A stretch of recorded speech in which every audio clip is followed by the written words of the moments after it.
Mahiwagang Burnay. Mula sa Mahiwagang Burnay. Sa Mahiwagang Burnay.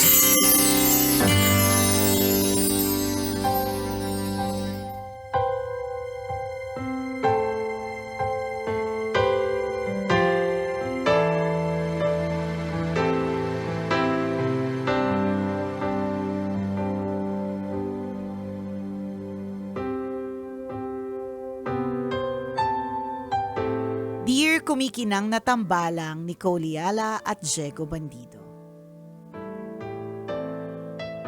Magandang araw po sa inyo.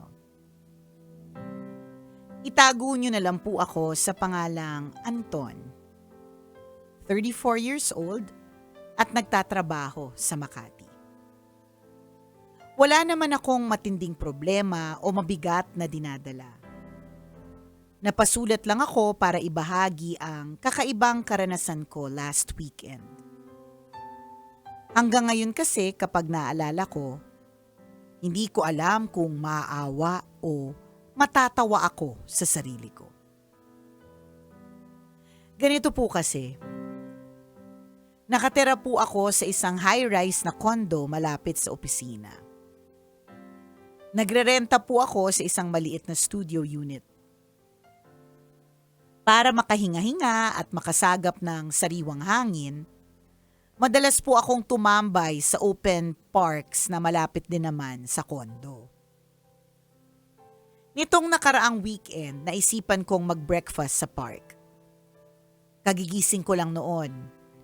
Malamang gulo-gulo pa ang buhok, lamog pa ang muka at may guhit pa ng unan sa pisngi. Suot ang luma at maluwag na t-shirt, kupas na shorts at komportableng tsinelas, pumunta ako sa park, bit-bit ang kalahating sandwich na nakita ko sa lamesa at maliit na bottled water galing sa ref. Naupo ako sa park kung saan may lilim.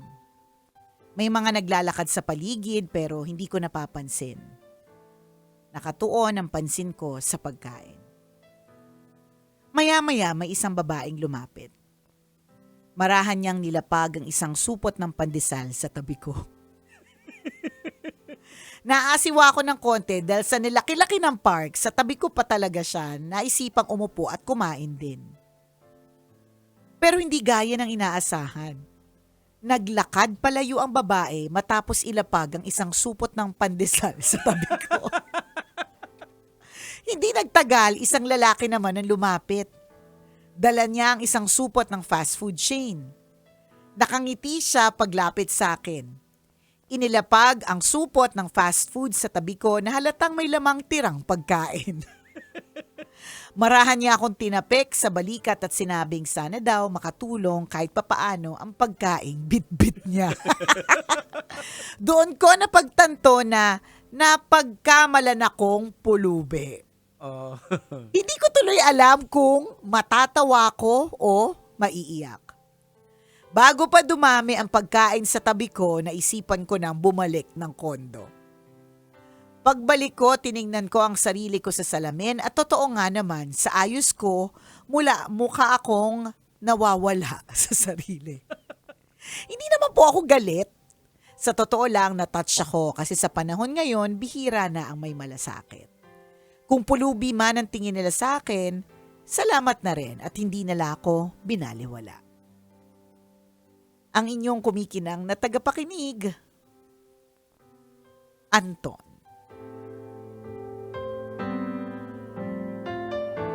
Anton, natatawa naman kami and una gusto ko lang mag-thank you sa'yo kasi it's a Monday and at least hindi masyadong good mabigat, vibes. correct? Good vibes yung umpisa ng kwento na may wagang Burnay for this week. Although okay lang din naman kahit mabigat, sanay naman kami dyan. Pero natutuwa lang din kami kapag may mga kwento na hindi kailangan na maraming advice at hindi Correct. kailangan na maraming isip, kundi nakakatawa lang. Mhm. Pero tama yung realization mo, Anton, that una sa lahat, nakakatuwa na may mga tao pa talaga na, sa gitna sa panahon na parang feeling natin lahat sakim, lahat only thinking of themselves or ang dami ng masasamang tao talaga sa Yes. totoo lang. ang sarap sa pakiramdam na may mga tao talagang sincere na Oo. gustong tumulong. Mhm. 'Di ba? So, we're happy that you got to experience that. Masarap 'yan sa pakiramdam. Correct. Ako gusto ko rin din puntuhan na may part kasi din ni Anton na sinasabi hindi niya alam kung Matatawa siya o maiiyak. O maiiyak. Oo. O parang maiinis din in a way because yan po ay isang sign na yung pride natin kung minsan parang naaapakan. Ayan. Medyo may umaaray na konti. Parang gusto mong sabihin, excuse me, nakatira ako dito sa Yes. high-rise condo at itong park na ito is one of our privilege. Ayan, Diba? Kaya may something Oh, ganun. kaya nga hindi niya alam kung Oo. kasi pwedeng nakakatawa yung experience ko, Oo. 'di ba? Pero it's really more of di ko alam kung matatawa ba ako o Oo. maiinis. Ayan, Or oo. maiiyak. Ganyan. Yung mga ego natin, pag naigo ang ego, Oh. 'Di ba? May medyo mga konting ganyan. aray, oo. Alam mo, isa ding pwede nating tingnan dyan, Anton. Siguro, kasi kung halimbawa, ang itsura mo lang yung mukhang bagong gising, ganyan, and all, feeling ko hindi ka magkakamalan eh. Baka lang din, pwede nating tingnan yung aspetong, baka mas payat ka than usual. Wala lang. Hindi, baka meron ding, baka medyo labas na yung buto Oo. mo. Di ba? Wala lang. Kasi, I mean, I would distinguish actually, somebody na... Mapaprofile mo Oo eh. Madidistinguish ko ang isang, alam kong bumaba lang siya mula sa unit niya, na Oo. hindi na siya nagbihis at nakapantulog siya at mukhang bagong gising. Oo. Versus yung mukha talagang nangangailangan. So, pwede din nating tingnan yung aspetong Oo. yun na health-wise, baka may kailangan ding tingnan. Oo. Wala lang, I mean, Malamang pag sinikaw lang dumaan doon sa'yo, Anton, baka binigyan ka ng pera. Binigyan ng vitamins. Oo, di ba? Kasi baka. Hindi natin masasabi. Kasi di ba? Na-profile ka kaagad nila na Oo, pulubi. napulubi eh. Ayan, So, bakit oo. kanila na-profile, napulubi? Kasi marami naman na nakapantulog lang o Oo. kaya nakasira-sirang sando na alam mong Oo. pambahay nila yon. Pero hindi natin maiisip na pulubi. Pero bakit ang profiling sa'yo, pulubi? Like for example, example na lang. Oo. Sa asawa ni Nicole, si Oo. Ren, di ba? Punit-punit yung damit, Correct. tsinelas, Tama. kurak-kuraking short. Oo. Pero hindi mo pagkamalan na Ang pulubi. taba eh. Grabe ka. Hindi kasi parang Ang bilis mo. kasi parang katulad yan ng mga anak ko minsan. Oo. Yung mga anak ko minsan, halimbawa, kasi biglaan din kami mag-decide, Oo. let's go to the mall, ganyan. So, minsan di na sila nagbibihis. Oo. So, ang itsura nila nakasandong parang medyo maluwag. Lalo na si Oo. Prince. Oo. Bata naman, ganyan. Oo. Tapos, sasabihin ng isang kong kasama, mukha naman pulubi yung anak mo. Oo. Sabi ko, ay hindi, ang taba niya. Oh. Walang Totoo. makakaisip na walang makain yan, Totoo di ba? naman din naman eh. Pag Diba? nakita mo na ang taba-taba nito. Diba? Parang hindi yan pulubi. Ang dami niya nakakain, di ba? So, di ba, hindi mapaprofile na pulubi yung asawa ko, definitely. Kahit Oo. na mahilig siya sa butas-butas na damit, Oo. sando lang, hindi match yung mga tsinelas sa, minsan may mga sinasabi ako sa kanya na, hanggang ngayon, babuhay pa yung tsinelas na yan. Sumisigaw na yan ang hustisya. Bigyan mo na siya ng pagpapahinga. Oo. Pero hindi mo siya maiisip na pulubi. Mm. Di ba? Ayan. So, wala lang. Kasi nga mataba. Kasi nga medyo malaman, 'di ba? Mapaprofile mo kasi ikaw titingnan mo muna yung Balat. Ayan, Oo, isa pa yan. correct. Oo. So wala lang. So ako, I'm just concerned, Anton, na baka may problema ba tayo sa balat? Oo. May problema ba tayo sa pwede ding hygiene as in like mukha ka talagang maduming 'di ba? Yung baka may gano'n na hindi ka lang mukhang bagong gising, Oo. mukha talagang hindi naligo. Hindi, siya mismo nagsabi nung tinignan niya yung sarili niya. Baka may muta ka pa, yung laway mo nandito pa na panis. Diba? Mga ganon.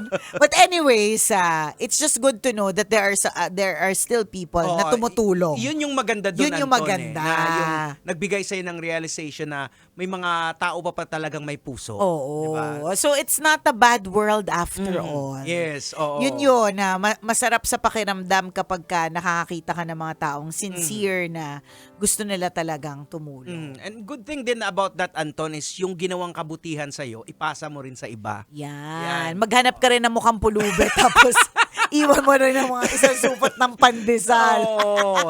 Nakakatawa yung kwento mo, Anton. Pero Alam ko nakaka-good may mga vibes. kwento niyan, may mga nag-viral niyan sa ibang bansa na Halimbawa, nagbigay sila ng something, tapos may nakalagay na note na, Na pay it forward. Oo, yun, parang ganon. Diba? Yun yung mga Oo. magaganda. Tsaka, hindi mo, dun sa mga nagbigay sa'yo ha, Mhm. of course, hindi na nila kasalanan kung ang tingin nila sa'yo ay pulubi, Oo. di ba? May maganda ding balik yun Oo, sa kanila. Tinapik pa nga siya. Oo, So, kaya naligo mo. ka rin minsan. Hindi, tsaka Anton, saan ba yung pwesto na yan? Na makapagpwesto Oo, ka din din. dyan? Kasi parang ang sarap ng isang supot ng pandesal. Kaya lang, Jegs pagsuot ko tong mga Mayat de la Rosa fine Ayun jewelry lang. ko, parang walang mag-iisip na pwede Oo. akong bigyan di ba? So dun sa lahat po ng mga kabisya natin, na let's all be kind. Mhm. Kasi hindi din po natin alam kung ano po ang laban ng bawat isa. Tama. Sa totoo lang, isa ding pwede nating ma-pick up sa kwento ni Anton is that hindi talaga natin na malalaman ang kwento ng isang tao base lang sa kanyang outward Oo, appearance. yan, tama.